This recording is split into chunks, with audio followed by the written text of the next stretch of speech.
Un dialogue, c'est même biblique. Donc il est bon qu'on se mette ensemble, que vous vous mettiez ensemble, que vous parliez, que vous puissiez régler les différents problèmes par le dialogue. Et cela donnera un nouveau départ, une nouvelle orientation, une nouvelle paix et une nouvelle collaboration. Nous, en tant qu'Église, nous ne pouvons que prier pour vous, pour que cela se passe de cette manière-là. Parce que c'est en parlant, en dialoguant que le cœur s'exprime. Le gouverneur de province qui est le garant de l'institution exécutive provinciale est une partie présente dans ce dialogue-là. Et donc, il ne peut pas appeler X, Y pour qu'on se retrouve autour de lui. Ça sera être jugé parti.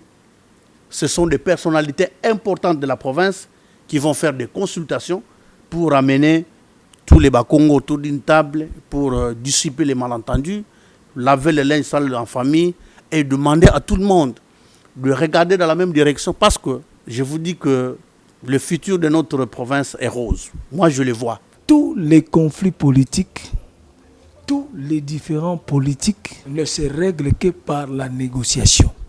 La négociation est l'arme absolue de tout conflit politique. Même deux pays en guerre finissent toujours par signer des accords. Maintenant, vous êtes dans la province chez vous. Pour quelle raison que vous ne puissiez plus vous parler, vous ne puissiez plus négocier? Pour quelle raison?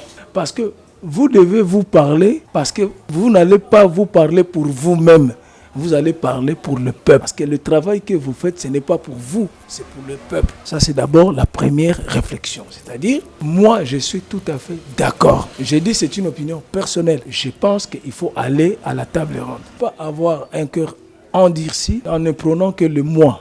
Mais allons un peu vers le nous et on peut avoir cette table ronde. Mais cette table ronde, je demande encore une chose. Le chef de l'exécutif provincial a prôné, a proposé, a imaginé cette table ronde. J'aurais voulu qu'il pose des actes, c'est-à-dire, par exemple, désigner déjà un comité préparatoire qui va discuter peut-être avec l'Assemblée, parce que dans ces temps-là, si toutes les parties l'acceptent, pour voir comment on peut les tenir à moindre frais, à un temps très court, et au sortir de là avec une vision plus claire pour le développement de la province. Kanisi ya kofanda kosolana baninga ezali kanisi ya malamu. Osana maîtrise ya ba données na yango te tokorobela nini o benga ka ba terme de référence. Mais ce que ezali pona ko dialoguer pona paix na province ezali kama malamu faut soutenir gouverneur na sens wana parce que vous avez moyen to occasion et ko permettre biso ba étoile na opposition na ba eto kota makamba mosika na société civile to pesa paix ya biso makanisi pona botamboli bolamu ya province na biso parce que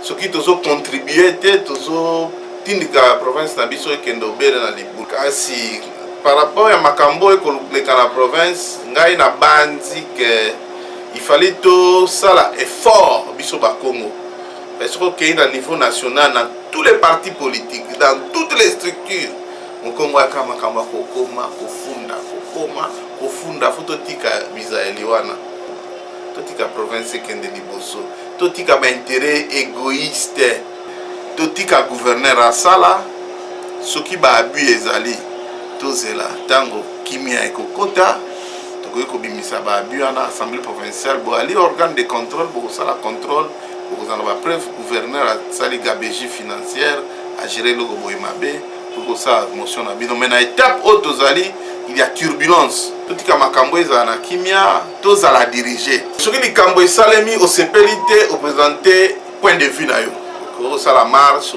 ça la déclaration discours meeting ou n'importe quoi et ce qui wana le reste c'est pas ton problème. Dialogue c'est une très bonne chose.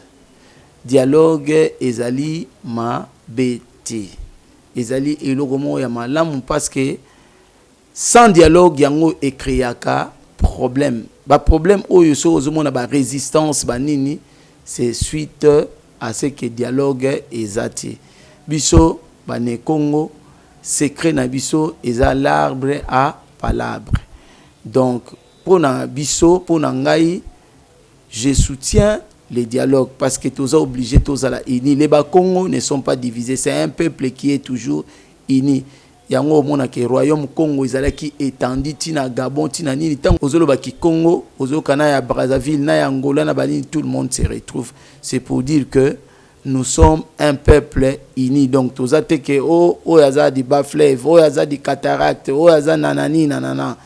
Donc le peuple Congo n'a pas de couleur, le peuple Congo est un et un seul, donc ils sont unis. Donc c'est un peuple qui est uni et balingani bango na bango. Mais là où il y a toujours des gens, croyez-moi que même dans nos maisons, il ne manque pas de problèmes. Mais dans le cadre où il y a dialogue, franchement, nous ne pouvons que soutenir cela. En réalité, l'idée de dialogue est ma bête. En tant que président de l'association des consommateurs, tout d'abord, on a le barrage chaque fois. Mon côté, à cause de la division. On a toujours la unité. Place où l'unité est allée, on a des forces. Ceux qui sont divisés, ils ont la capacité. Parce que Bisson de Congo central, il faut tout bunda pour na babinemi na biso ba toucher bisoté. Pour ba toucher bisoté, il faut tous toujours ini. Moi neza elengo et eza liloba ya bien mokonza mboka soki asengi eza bongo wana ezali nango malamu mingi pona biso nyos.